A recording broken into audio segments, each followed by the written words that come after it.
그 속사정을 얘기를 하겠습니다. 이게 처음부터 그러지 않았어요. 미국이 굉장히 고깝게 봤습니다. 그래서 이거는 윤 정부의 업적이라고 봐야 돼요. 윤 정부가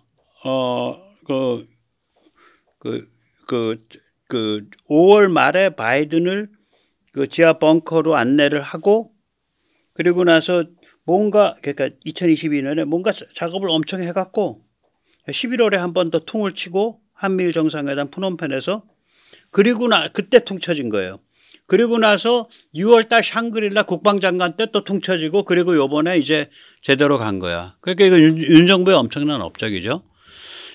얼마나 미국이 고깝게 봤는지 제가 이거를 자료를 뒤지다가 기막힌 자료를 발견했습니다. 무려 CSIS, 미국의 중요한 그 센터 그러니까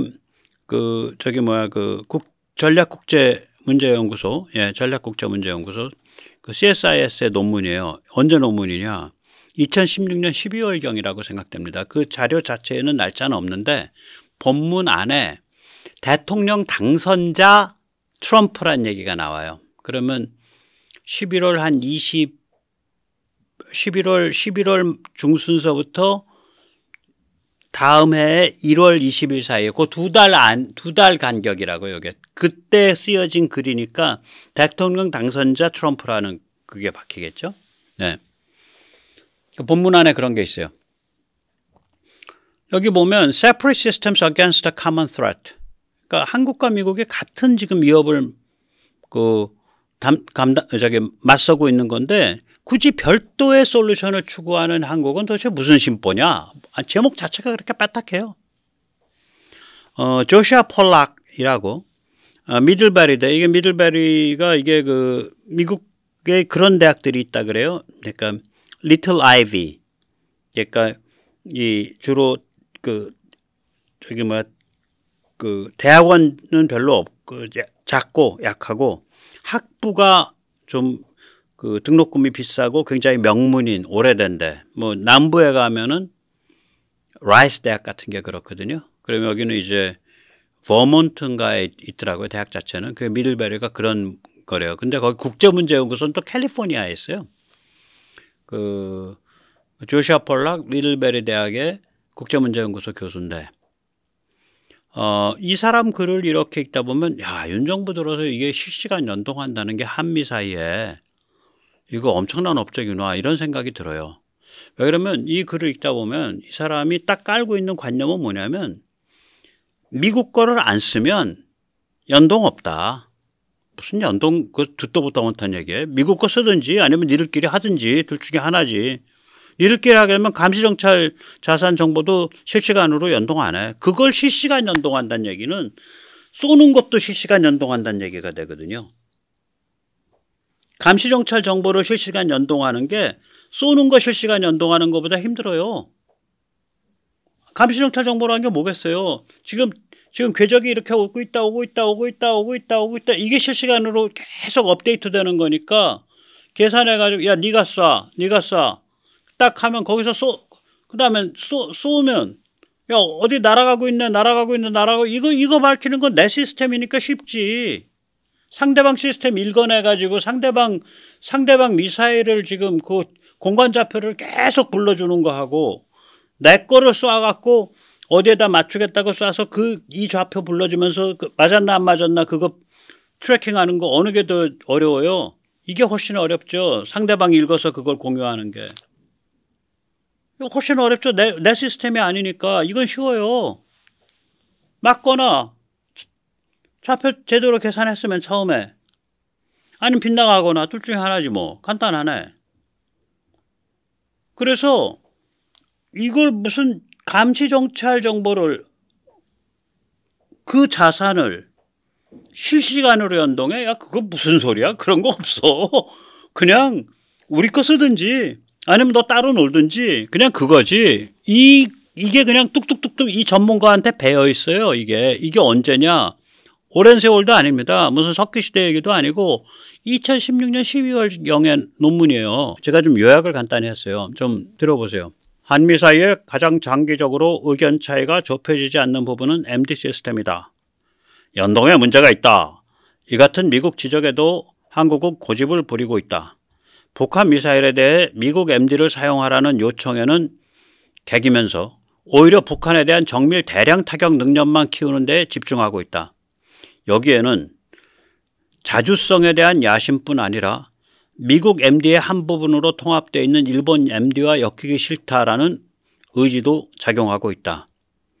이는 한미일 3국 합동 MD 체제의 발전에 장애가 되고 있다. 한국형 MD, KAMD는 아직 갈 길이 멀며 여기저기서 배워서 가지고 온 기술들을 짜집기 한 것에 지나지 않는다. 값비싼 미국 시스템 대신 보다 저렴한 국산을 선호하는 관점이다. 또한 운영의 자주성을 추구하는 관점이다. 한국은 사정이 워낙 급해서 어떨 때는 미국 측 요구를 수용하는 듯 하지만 결국 다시 원위치로 돌아가서 고집을 부리곤 한다. 한국의 기술이 성숙할수록 점점 더 독자적 MD로 나가게 될 것이다.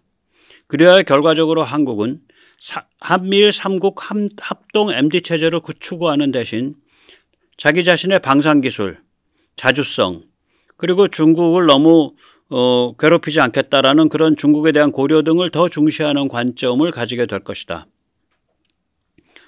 미국 솔루션을 사용하는 편이 가성비에선 최고가 될 테지만 한국은 고집을 부리면서 독자 MD를 추구하면서도 미국의 정찰 자산의 도움을 또 받고 싶어 한다. 얌차 같은 심보다. 차라리 이럴 바에는 한미 공동개발을 제한해야 할 것이다.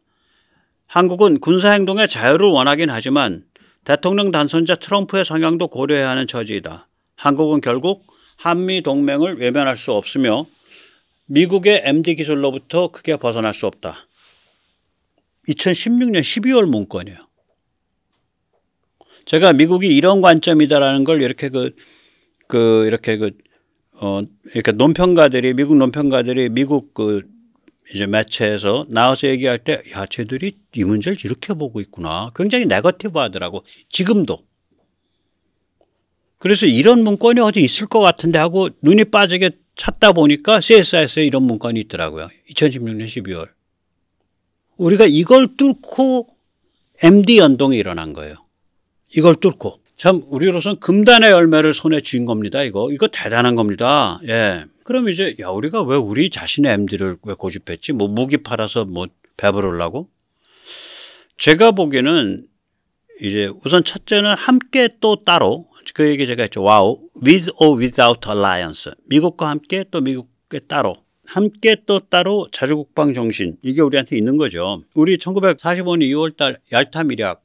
그때는 이제 원자탄 이제 되냐 마냐 뭐 까기 전이니까 미국이 일본에 대해서 답이 안 나오니까 소련한테 니들이 일본 감당해 주면 지상군에서 너희 한반도까지 다 먹어. 그게 얄타 밀약 아니에요. 45년 2월에. 그러다가 8월 초에 원자탄 까고 나서 이제 화장실 갔다 오니까 마음이 바뀌었지. 그래서 38선 긋고 남쪽을 건져낸 거죠. 자해준영 쪽으로. 우리한테는 정말 행운이죠. 예. 번복을 한 거예요. 운명이 왔다 간 거예요. 이렇게 죽었다가 살아난 거예요. 그 다음에 이제 휴전 강요 했죠. 우리한테. 우린 그걸 이제 미국에 대한 한미동맹 강요로 맞섰고. 즉 다시 말하자면 미국이 일방적으로 결정하는 운명이 있는 거거든요. 이 한국에는. 그게 있었단 말이에요. 그걸 우리가 이제 그 꼴 당하기 싫다. 이게 이제 이제 자유국방 정신이죠. 그건 거꾸로 말하면 중국, 북한이 도발을 하게 되면 너희가 6.25 때처럼 뭐 미국이랑 퉁치면 넘어갈 것 같아? 아니야. 우리랑 따로 계산해야 돼. 그러니까 전쟁의 양상과 종식에 대해서 우리가 상당 수준 결정권이 있어. 너희 그 염두에 두고 사고 쳐.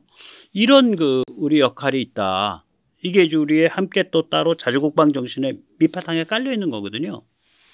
그래서 이제 자주국방을 그렇게 하려니까 이제 우리 무기를 개발해야 될 거 아니야. 기술도 없어. 뭐 돈도 옛날에는 없었어. 근데 어떻게 개발해? 이게 이제 핵심 배경은 뭐냐면요. 특히 요즘 같은 경우 역설적이게도 한미동맹 주한미군 미국의 안보 위산이 있으니까 우리가 개발할 수 있는 거예요. 왜 그러냐면 차분하게 전진할 수 있잖아요. 지금 오늘이 화급하면 빚에 잔뜩 쪼들려 있고 막 이런 사람은 돈을 모을 수가 없잖아. 근데 뭐 남의 집이라도 새빵살이를 하는데 무료로 해. 월세 줄 필요가 없어. 뭐 급하면은 뭐 가서 저기 뭐야 그냥 쌀도 그냥 눈치 안 보고 덜어다가 먹을 수 있어. 급하면 김치독에서 김치도 꺼내서 먹을 수 있어. 아 이런 남의 거를 그 집 거를 그러니까 그 집이 뭐 남이 아니라 뭐 형님이야, 부모님이야, 혹은 뭐 아주 친한 친구야. 그러면 신세 좀 줄 수 있어. 뭐 한 2, 3년. 그럼 그 사이에 뭔가 힘을 모을 수 있잖아요. 그 사이에 힘을 모을 수 있잖아요. 우리가 그래서 이게 역설적에게도 미국에 대해서 상당한 자주성을 가지는 함께 또 따로 자주국방이 왜 가능하냐면 한미동맹 주한미군 미국의 안보우산 때문에 가능한 거예요. 그래서 저는 자주국방 얘기하면서 미국의 갑질에서 벗어나, 미국의 갑질에서 벗어나 이런 소리 하는 사람들 보면 너무 천박해 보여. 너무 없어 보여. 좀 그런 소리 좀 안 했으면 좋겠어. 그런 사람들. 그 사람이 너무 불쌍해. 아유 뭐 그냥 정신이 저 수준에 머물러 있나. 예. 그래서 이제 한국이 우리가 따로 MD 체계를 만들었는데 이 한국 MD 요격 체계의 특징이 있습니다. 짭중심 납작탄도에 특화돼 있어요. 제가 뭐 이걸 우리가 누가 이렇게 말을 정리한 사람이 없어서 제가 막 말을 만들어요. 이 한국은 예를 들어서 우리의 한반도의 어디선가에서는 1000km면은 샹하이 그 아래까지 가거든요. 뭐 베이징도 다 가고 한반도 어디선가에선 그러니까 대한민국 영토 어디선가에선 베이징도 다 가고 1000km면 그리고 500km면 북한 다 가죠. 그 휴전선 따른 입장에서 보면 거기 저기 함경부터 끄트머리까지가 고성에서 한 500km 돼요. 그러니까 뭐냐면 우리는 굉장히 중심이 짧은 거예요. 500에서 1000km 안에 다 끝나. 북한을 전제로 하면 500km에서 끝나고 중국의 핵심부를 전제로 하면 1000km에서 끝나요. 이게 짭중심이라고요. 거기다가 이 납작탄도는 뭐냐면 원래 탄도미사일은 이 바깥 대기권 그러니까 엑소 애트모스피어 거기도 대기권이에요. 100km 밖. 그 위로 한참 떠갖고 가요. 근데 이거를 이제 로켓 기술이 들고 그러니까 우리 저기 어디야 그 뭐죠? 저기 KTSSM도 그렇고 예, 그런데 이거를 그 탄도가 납작하게 깔려서 갈 수 있다고요. 북한의 그 KH-23인가 25 화성 이스칸더 북한 이스칸더르 모델이 대표적이죠. 그러니까 이 고도가 낮은 그러니까 납작탄도죠. 납작탄도로 500에서 맥스 500에서 1000 가는 거. 이런 거에 특화돼 있어요. 이거는 이스라엘의 에로우는요. 일단 요격이 100km보다 넘어선 데서 해요. 그러니까 중거리 미사일에서 특화돼 있어요. 왜 그러냐면 이란 웬만한 곳에서 이스라엘 땅까지 1000km 넘습니다. 바짝 나오면 한 800km쯤 돼요. 그래도 바짝 기어 나와도. 후티도 그럴 거예요. 한 700-800km 될 거예요. 그러니까 이스라엘의 경우에는 그리고 이제 거기 애들은 기술이 그렇게 아직 납작하게 누르질 못한다고요. 이 납작하게 누르려면 로켓 모터가 굉장히 좋아야 돼요. 한국은 그걸 아마 전 세계에서 제일 납작하게 누를 수 있는 나라 중에 하나일 거예요. 미국하고 한국이. 탄도를 납작하게 누르지 못하니까 떠요. 100km 바깥으로. 그 정도 거리에서 때리면. 그러니까 이스라엘이 이런 중거리 탄도미사일, 중거리적 성격이 있는 거죠. 중거리적, 그러니까 100km 위로 뜨니까 그걸 노리기 위해서 에로우를 만든 거예요. 그러니까 종말 단계는 아니고 일종의 중간 단계, 그게 인터미디엇 코스라 그러거든요. 그 중간 단계의 100km 위에 사드는 아니에요. 100km, 사드는 100km는 100km인데 멀리서 오는 게 종말 단계로 들어왔을 때 100km 위일 때 때리는 거예요. 이건 그게 아니라 이 중간 단계에서 100km 위. 한 1000km 가게 되면 한 200km, 옛날 기술이면 1000km 가려면 200-300km까지 가야 돼요. 중간 단계가. 그거를 때리기 위한 게 이제 에로우죠. 미국의 패트리어트는 종말 단계에서 이 그 대기권 그 공기 밀도 높은 데로 진입했을 때 40km 이하에서 때리잖아요. 미국의 사드는 종말 단계에서 150km에서부터 한 70km 사이에서 때리잖아요. 그러니까 이 한국권은 지금 한국에서 개발하고 있는 것들은 이스라엘의 에로우, 미국의 패트리어트, 미국의 사드랑 철학이 달라요. 우리랑 비슷한 게 이스라엘의 다윗 슬링입니다. 이 다윗 슬링이 다윗의 팔매, 예, 다윗 슬링이 이게 말하자면 이스칸더 같은 단거리 탄도미사일, 뭐라 그럴까, 탄도의 정점이 높지 않은 탄도미사일을 노리는, 그러니까 우리랑 굉장히 유사한 데가 있어요. 저 다윗 슬링이. 그래서 이제 우리 쪽 개발하는 것들은 이렇게, 그러니까 중심이 짧으니까 반응 시간이 짧아야 되잖아요. 굉장히 고속으로 움직여야 되고. 그래서 이게 감시 정보가 우리가 좋아지면, 감시 정보가 빨라지면, 재수 좋으면 이게 북한에서 아직 뜨고 있는 거 가서 때리는 수 있어요. 빠르면. 특히 EMP 같은 경우는 EMP는 한 100에서 150km 상공에서 터져서 북한에서 우리를 EMP 핵탄을 까면은 핵탄을 쏘게 되면 상승하다가 터져버리는 거거든요. EMP탄은. 그러니까 이건 진짜로 상승 단계에서 때려야 돼요. 뭐 그런 거죠. 예. 그래서 이제 우리는 그렇게 해서 LSAM 1003, 뭐 1002, LAMD가 그 장사정포 유격체지계, 또 앞으로 이것들을 이제 변형한 함상 발사, 해공3라 그러든지 뭐 이런 것들이 이제 우리가 앞으로 이제 쭉 갖춰 나갈 건데, 그래서 이게 이제 우리 나름대로의 패밀리가 되는 거죠.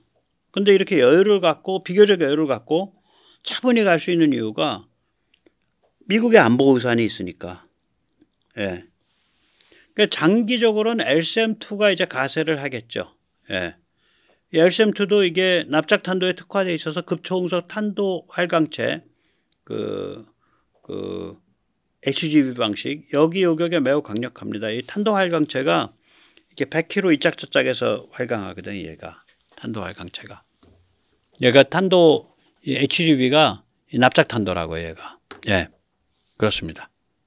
그래서 이런 특징이 좀 있다는 걸 알아두시면, 그러니까 우리 나름대로는 니드가 있어서 한 거예요. 우리랑 가장 유사한 게 제가 생각엔 이스라엘의 이제 다윗 슬링이 유사한데, 우리가 이미 천공2가 나와 있고 조금 있으면 천공3 나오잖아요. 그리고 우리가 LSAM-1이 이제 깔리죠. 그럼 LSAM-1과 천공2, 천공3면 이거는 다윗 슬링보다 좋아요.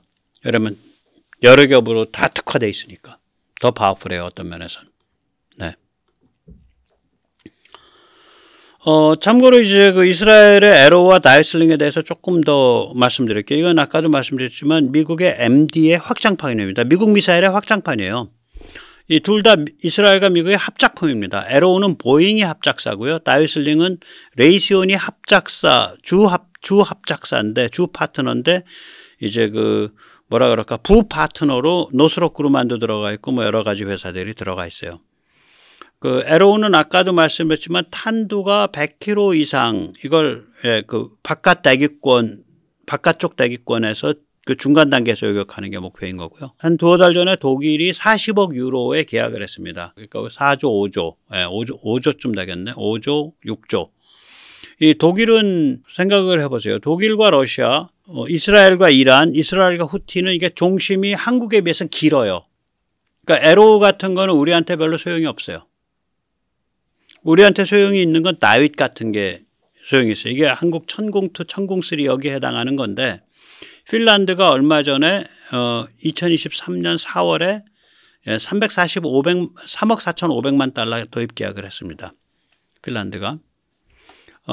한국은 이제 천궁, LSAM 전부 다 이게 납작탄도 겨냥이라고요. 중심 짧은, 단중심, 짭중심, 납작탄도. 예, 그래서 그게 이제 이스라엘 쪽에서는 다윗 슬링 하나인데, 우리는 짭중심 납작탄도에 천궁2, 천궁3, LSAM-1, LSAM-2 네 벌에 깔리잖아요.